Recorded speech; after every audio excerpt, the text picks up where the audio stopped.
बिस्मिल्लाहिर्रहमानिर्रहीम। अस्सलाम वालेकुम मेरे प्यारे दोस्तों। जब हज़रत सज्जाद अलैहिस्सलाम, बीवी ज़ैनब सलामुल्लाह अलैह, हज़रत इमाम हुसैन अलैहिस्सलाम का सर मुबारक और आले मुस्तफ़ा को दमिश्क के बाज़ारों में से लेकर यजीद के दरबार तक पहुंचाया गया तो यजीद की बीवी ने उनके साथ बहुत हमदर्दी की। यजीद की बीवी असल में कौन थी, उसने बीबी ज़ैनब को क्या कहा था और यजीद के दरबार में जाकर सबके सामने यजीद को रुस्वा क्यों किया था जबकि वो इसकी बीवी थी, ये पूरा वाक़या तफसील से मैं आपको इस वीडियो में बताऊंगी। एक रिवायत में है कि जिस वक्त कैदियों को दमिश्क में लाया गया तो उस वक्त एक औरत यजीद की बीवी हिंद के पास आई और कहा कि ए हिंद, अभी अभी कुछ कैदी आए हैं, उन्हें देखकर दिल दहल उठता है और वहीं चलते हैं।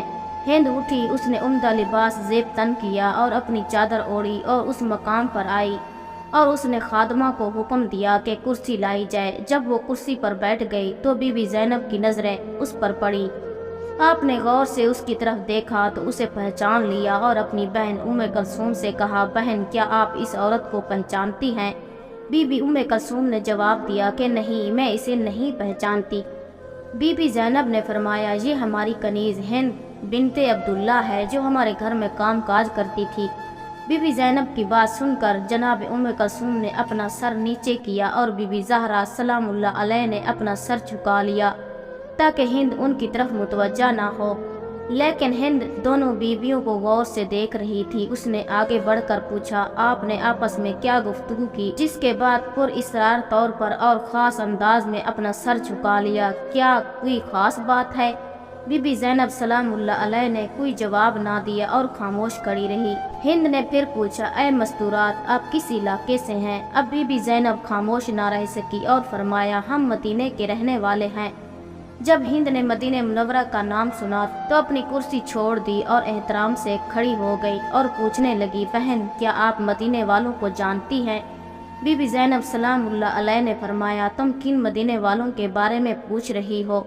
हिंद ने कहा कि मैं अपने आका और मौला हज़रत इमाम अली अलैहिस्सलाम के घर वालों के मुतालिक पूछना चाहती हूँ। इमाम अली अलैहिस्सलाम के घर वालों का नाम लेकर हिंद की आंखों से मोहब्बत के आंसू जारी हो गए और ख़ुद कहने लगी, मैं उस घर में खादमा थी और वहाँ काम किया करती थी। मुझे उस घर वालों से बहुत मोहब्बत है। बीबी ज़ैनब सलामुल्लाह अलैह ने पूछा, तो उन घर वालों के किन अफराद को जानती है और किन के मुतालिक दरियाफ्त करना चाहती हो? हिंद ने कहा, इमाम अली अलैहिस्सलाम की दूसरी औलाद का हाल मालूम करना चाहती हूँ। मैं आका हुसैन अलैहिस्सलाम और औलाद हुसैन अलैहिस्सलाम और इमाम अली अलैहिस्सलाम के पाक बाज बेटियों का हाल पूछना चाहती हूँ। ख़ास तौर पर मैं अपनी आकाज़ादियों ज़ैनब और उम्मे कलसूम की खैरियत मालूम करना चाहती हूँ और इस तरह फातिमा सलामुल्लाह अलैह की दूसरी औलाद के मुतालिक मालूम करना चाहती हूँ। बीबी ज़ैनब सलामुल्लाह अलैह ने हिंद की बात सुनकर और अश्कबार आंखों के साथ जवाब दिया, तूने जो कुछ पूछा है मैं तफसील से तुझे बताती हूँ। तूने अली अलैहिस्सलाम के घर के मुतालिक पूछा है तो हम उस घर को खाली छोड़ कर आए थे। तुम हुसैन अलैहिस्सलाम के मुतालिक दरियाफ्त करना चाहती हो तो ये देखो, तुम्हारा आका इमाम हुसैन अलैहिस्सलाम का सर तुम्हारे शोहर यजीद के सामने रखा है। तूने औलाद अली के मुतालिक पूछा है तो हम हज़रत अब्बास में सभी नौजवानों को करबला के तपते सहरा में बेगुस्लो कफन छोड़ आए हैं। तुमने औलाद हुसैन के मुतालिक पूछा है तो उनके सब जवान मारे गए हैं। सिर्फ एक हज़रत सज्जाद बाकी है जो तेरे सामने और बीमारी की वजह से नातवां है। और जो तुमने ज़ैनब के मुतालिक पूछा है तो दिल पर हाथ रख कर सुनो, मैं ज़ैनब हूँ और ये मेरी बहन उम्मे कलसूम है। बीबी ज़ैनब का दर्द भरा जवाब सुनकर हिंद की चीख निकल गई और सर पीट कर कहने लगी, है मेरी आका ज़ातियों, क्या हो गया है? मेरे मौला का हाल कैसा है? मेरे मजलूम आका का इमाम हुसैन, काश मैं इससे पहले अंधी हो जाती और फातिमा की बेटियों को इस हालत में ना देखती। रोते रोते हिंद बेकाबू हो गई और एक पत्थर उठाकर अपना सर पीटने लगी।